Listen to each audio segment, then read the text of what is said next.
In this video, we will be looking at the creation of a spreadsheet to satisfy the needs of this scenario. So here we are tasked to create a spreadsheet to track students' performance in the course understanding algorithm. The instructor has asked us to prepare an Excel workbook that records student scores, compute the weighted final grades, and analyze the class performance. We are also going to be creating charts to express different analysis. So here we are presented with a scheme. So we are presented with a grade scheme. We have grades between 0 to 44. That's letter grade E, 45 to 49, D, 50 to 54, C, and so forth, as you can see on the screen.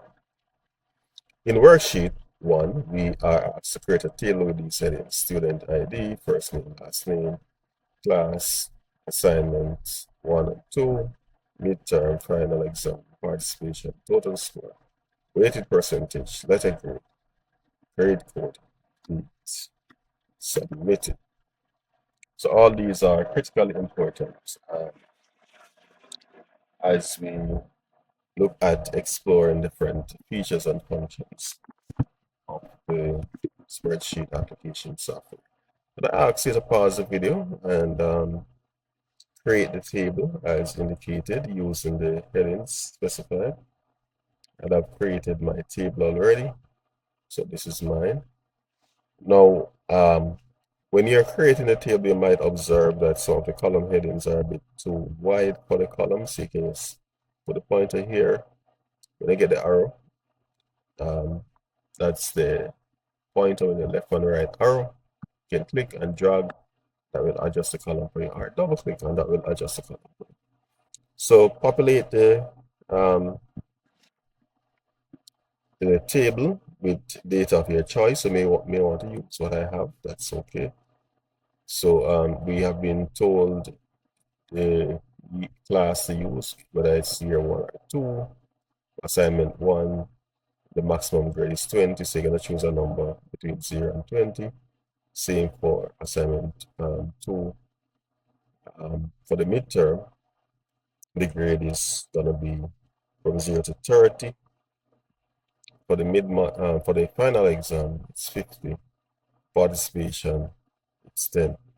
All right. So we have been told to create and to populate this. And of course, down here, I would have set up my letter key here with the grades and the letter grades as well as the grade codes. All right. So as you can see, the grade code that we have been given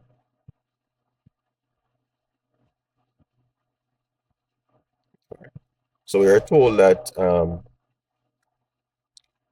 0 to 44 is E. So what I did in the spreadsheet, I recorded the lower values. So two things: you have to ensure that grades are arranged from ascending order from the smallest to the highest. And also what I did is that I would have chosen the lower limit from each range. So like for E, I would have written just 0, for D 45, and so forth. All right, you'll see why that approach is used when we start looking at the vlookup function we're going to be using to populate the spreadsheet and so. All right. So this is a table that we are asked to create. We're going to fill in a few things at this time, so stay tuned. So here we're going to look at the total score. Our total score is found by simply finding the sum of assignment 1, 2, midterm, final exam, and participation. As you would recall from the previous video, if you wish to find the sum, you would just say equal sum. All right. Or if you want to go to the formula tab here and choose the auto sum, of course, or if you click on the arrow here, you'll see the option to choose sum. And of course, it actually, let's see if it does what is required. So it says equal sum. D2 to D12. Let's see if that is what we want. Sometimes you have to double check because the computer is not always correct. All right, so we really want to find the sum starting at E2. So we're gonna have to make a little modification to this. Change it from D to E. This from E2 to I2. All right, so it seems fine now. And then I'm gonna use autofill to drag this down. All right, good. So that's how we would go about finding the total. The next thing we're gonna be doing is we're gonna be working out the weighted percentage. All right, so you're gonna be working out the weighted percentage. All right. Now, in order for us to find the weighted percentage, we need to find out what is the total amount of scores we're dealing with. So here, assignment 1 is 20. So that's 20 plus 20 here. 20 plus assignment 2 plus 30. That's 40 plus 30. Okay. 40 plus 30, that's 70. Plus 50. 70 plus 50, that's 120. And there's 10 for participation, that's 130. All right. So we're working with a total of 130. So therefore, in order for us to find the weighted percentage, we are going to express our total score over 130. I'm just going to put down total score somewhere. Let me put that somewhere down here so we know what we're looking at.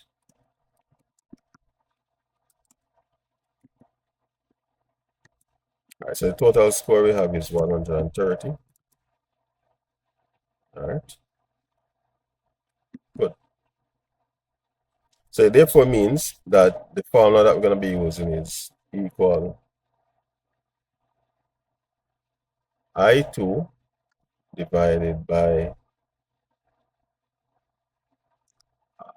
the total score is in E17. It is J2 divided by E17. And of course, I press enter.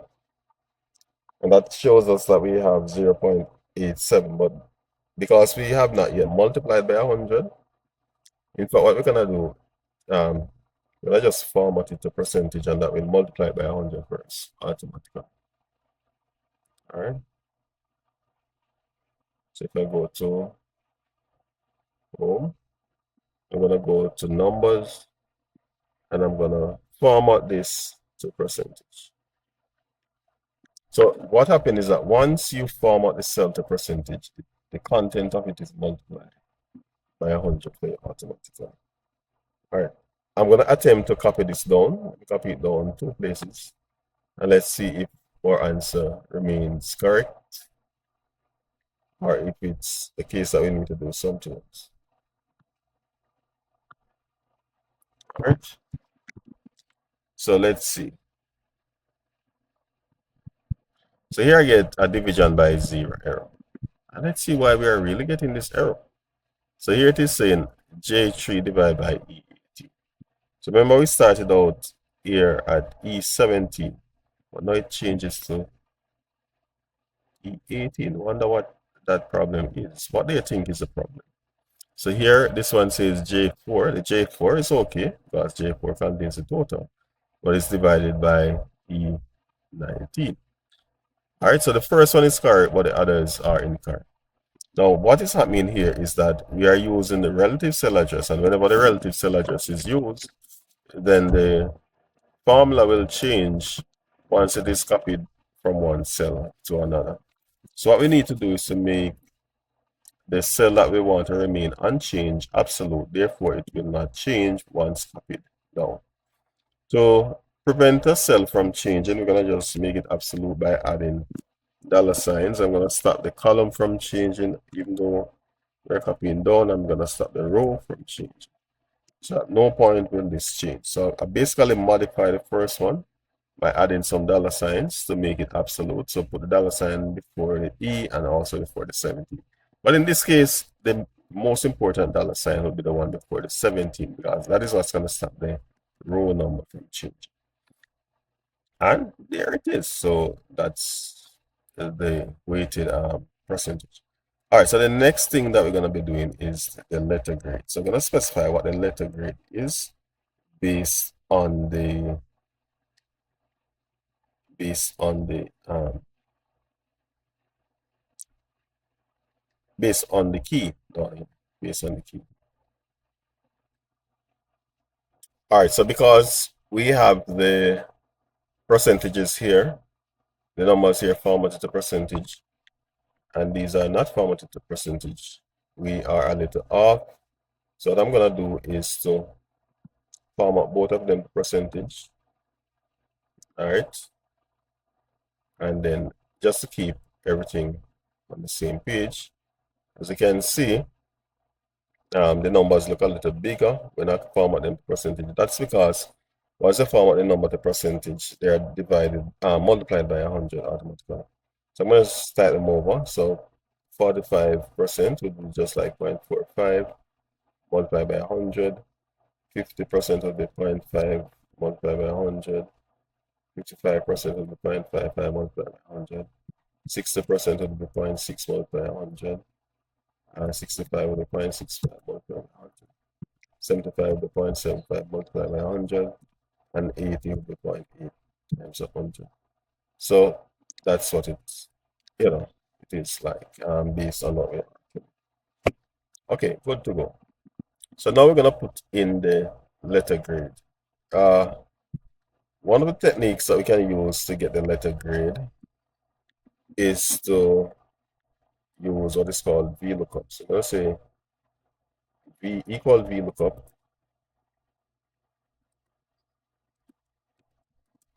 and vlookup is going to look up a value in a particular cell from a particular table, but the table has to be arranged in ascending order. That's from smallest to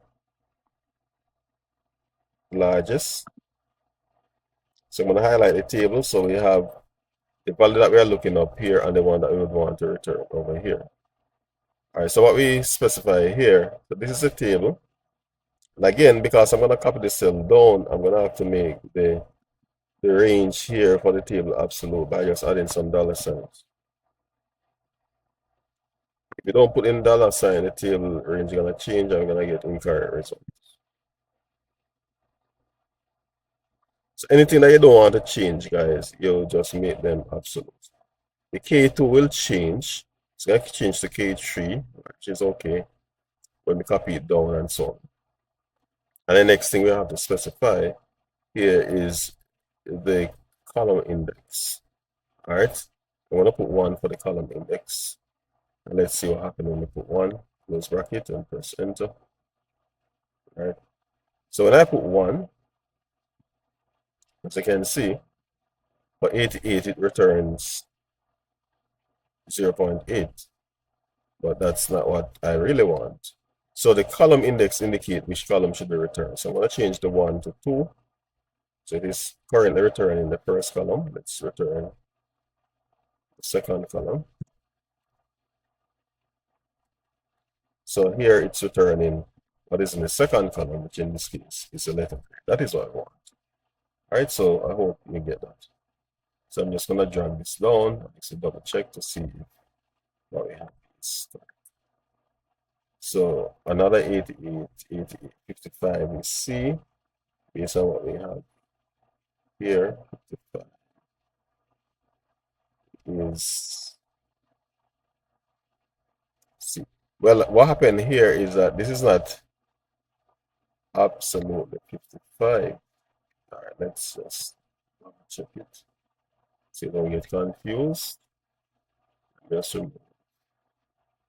or increase the decimal place. I want to increase the decimal places so you can actually see what we're talking about. All right.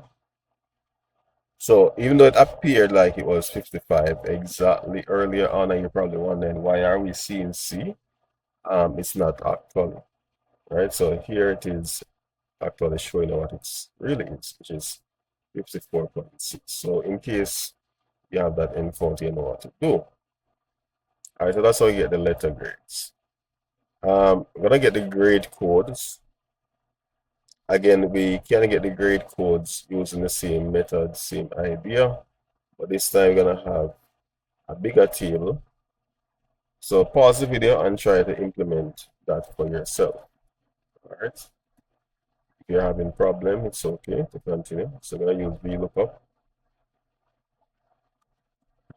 In bracket, highlight the table.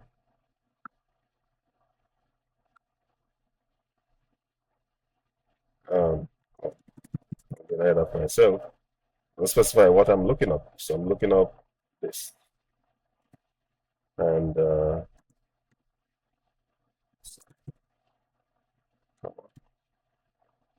table that we're using is this. Again, we make the table absolute, just put some dollar signs there to stop the letter from changing, stop the row from changing, stop the column from changing, stop the row from changing.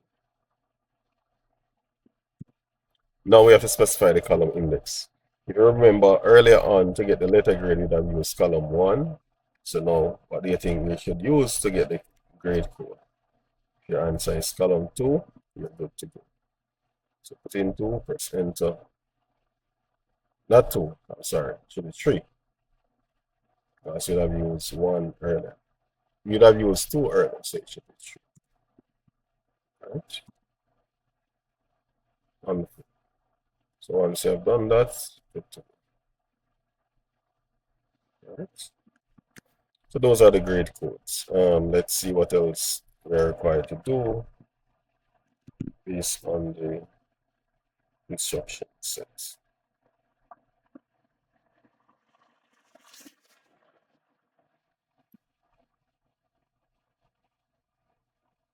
Right. So you're gonna apply some formatting. So we're gonna put in some bold headers, borders and shading, adjust the column width, format numbers, percentage dates, add header. So I'm gonna start by adding this header. Not called for Polytechnic. Let's get that.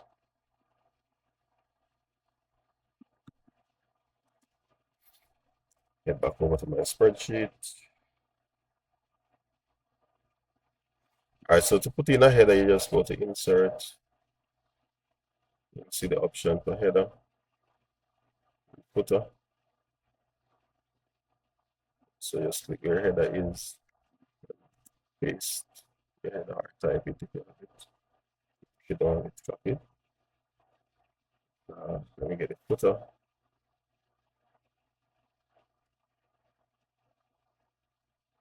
Should say prepared by your name. And it also wanted the page number on the footer.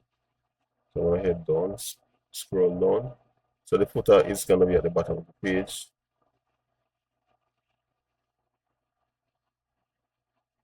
All right, so here's the footer. So click to add footer. So prepared by, say,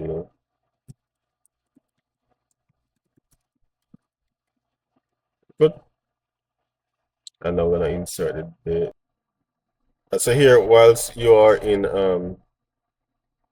header and footer tab, if you notice up here, you see design. To get the page number, you can just go to page number, right, and indicate what you want. But you have to actually pay attention to where your pointer is when you select page number, right? So let me just remove this. So what I'm gonna do is just go to the location where I want to put my page number, like in this case. That's where, let's say I want to put the page number over here, right? So what I can just do is come here and choose page number. So if you want to have it appear over there, also, if you go to footer, you can specify page one of, as the other one, right? So the page one of, that's what appears in the footer, right? So you can actually set it like that. Also,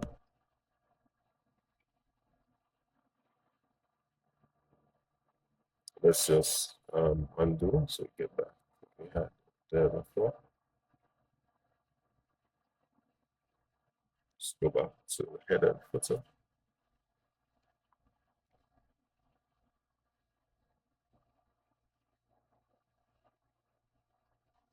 And so that's our header. We go back our footer. So the footer should say prepared by your name, followed by the page X of Y. Let's just head down to footer.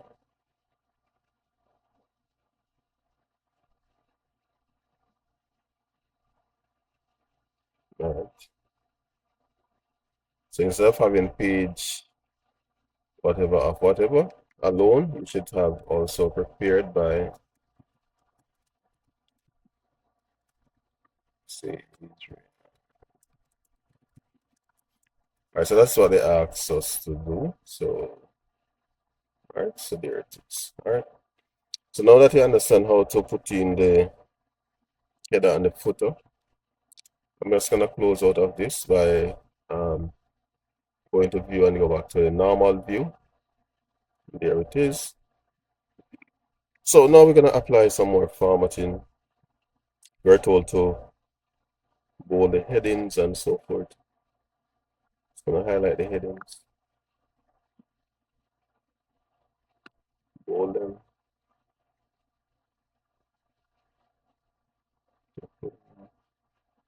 Come on the font group. So I bold those and I'm gonna highlight the rest of the sheet.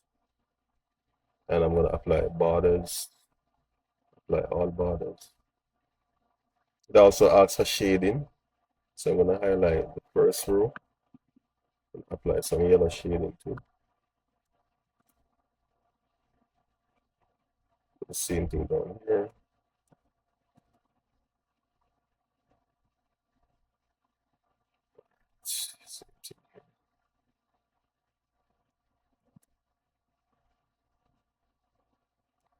All right. Let's see what else it does. So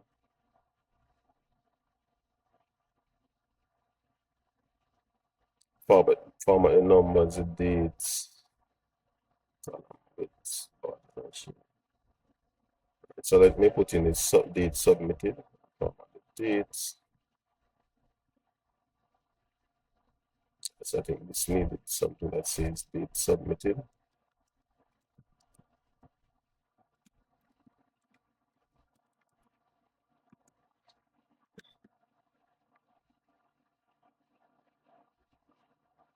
So for example, December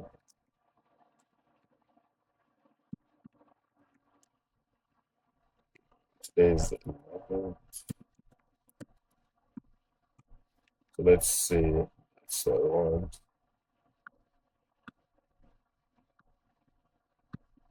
I'm gonna just put in some borders here.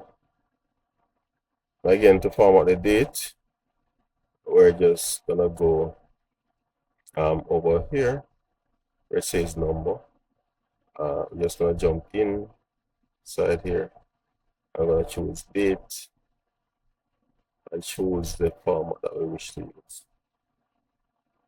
Let's say if we want to see the day of the week along with the month and so on. So there it is. And of course, once I put in the other date, so for example, the 12th of slash 25, right? So it will specify for you based on the format. So having done all of that, let's see what else is required of us based on the instructions. So having that, we're now gonna create a summary sheet, and the summary sheet should show us the class average, um, the mode, the standard deviation. So all of these should be done in the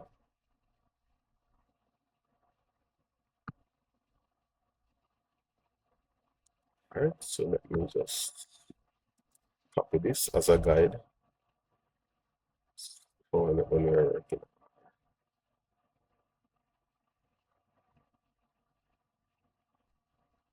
In fact, see you in the next video for the for worksheet 2. So we'll do worksheet 2 in the next video. So please watch this video, rewatch it, and get it completed.